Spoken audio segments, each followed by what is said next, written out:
नमस्कार साथियों, आज हम बात करेंगे एक्स्ट्रा लॉन्ग स्टेपल कॉटन के बारे में, जिसको हम लंबे रेशे वाला कपास या नरमा भी बोलते हैं। अभी 2025 के बजट में भी इसको लेकर स्पेसिफिकली एक मिशन लॉन्च किया गया है, जिसको कॉटन मिशन के रूप में जाना गया है।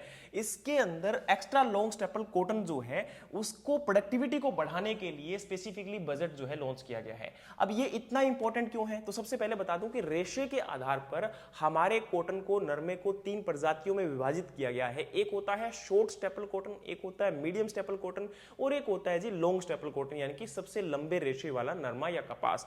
अब जो आज भारत के अंदर ग्रो करवाया जाता है वो ज्यादातर मीडियम या शॉर्ट स्टेपल कॉटन ग्रो करवाया जाता है, जो कि गोसिपियम हिरसुटम स्पीसीज से बिलोंग करता है। लेकिन जो आपका लॉन्ग स्टेपल कॉटन है, जिसको हम कपास के रूप में जानते हैं, इसको वैज्ञानिक अगर हम बात करें तो उस आधार पर वानस्पतिक नाम जो इसका है वो गोसिपियम बारबडेंस स्पीसीज से इसको लिया गया है। और इसका उत्पादन भारत में उतना ज्यादा आज नहीं किया जाता, केवल सीमित क्षेत्रों में ही किया जाता है, जैसे कि तेलंगाना, आंध्र प्रदेश, महाराष्ट्र या मध्य प्रदेश के अंदर।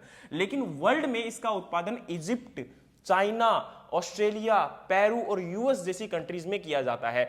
और इसी के कारण इसको हमें दूसरे देशों से मंगवाना पड़ता है, क्योंकि ये प्रीमियम क्वालिटी का, इसका रेशा बहुत लंबा होता है। बहुत बढ़िया ब्रांड के जो कपड़े बनते हैं जितने भी, ज्यादातर वो इसी से बनाए जाते हैं। और इसी के ऊपर कपड़े बनाने के लिए या इससे बनाने के लिए हमें दूसरे देशों से मंगवाना पड़ता है और उन्हीं के ऊपर आश्रित रहना पड़ता है। तो आज भारत के अंदर अगर इसका उत्पादन किया जाए तो किसानों की आमदनी भी बढ़े और हमें दूसरे देशों से मंगवाना भी नहीं पड़ेगा। इसीलिए कॉटन को प्रोडक्शन को इंक्रीज करने के लिए, इन वेराइटीज को प्रोडक्शन को इंक्रीज करने के लिए भारत सरकार ने मिशन लॉन्च किया।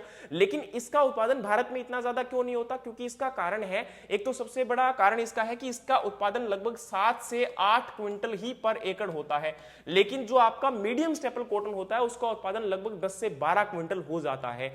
दूसरा, मार्केट में प्राइस उतना ज्यादा अच्छा नहीं मिल पाता, यह भी एक बड़ा कारण है। देखो, अगर मान के चलो उत्पादन भी ज्यादा इसका हो रहा है और प्राइस भी लगभग उतना ही मिल रहा है, तो इसलिए भी यहां पर समस्या आती है। और तीसरा है कि गवर्नमेंट या फिर जो इंस्टीट्यूट है उनके द्वारा इतनी रिसर्च इसके ऊपर नहीं की जा रही, नई वेराइटीज नहीं आ रही है, इसलिए भी। और नया कारण आपको पता है कि डिजीज यानी कि बीमारियां और कीड़े, आज जो आपका बोलवर्म का अटैक है वो नरमे के ऊपर काफी ज्यादा देखने को मिलता है। तो इसकी वजह से भी इसको हम भारत में ग्रो नहीं करवा पा रहे हैं। तो कैसी लगी आपको ये जानकारी, जरूर बताइएगा कमेंट बॉक्स के अंदर कमेंट करके। और इसी के साथ आने वाली और इंपॉर्टेंट वीडियोस के लिए हमारे चैनल को फॉलो कर लीजिए। मिलते हैं नेक्स्ट किसी और वीडियो के साथ, तब तक के लिए जय हिंद, जय भारत।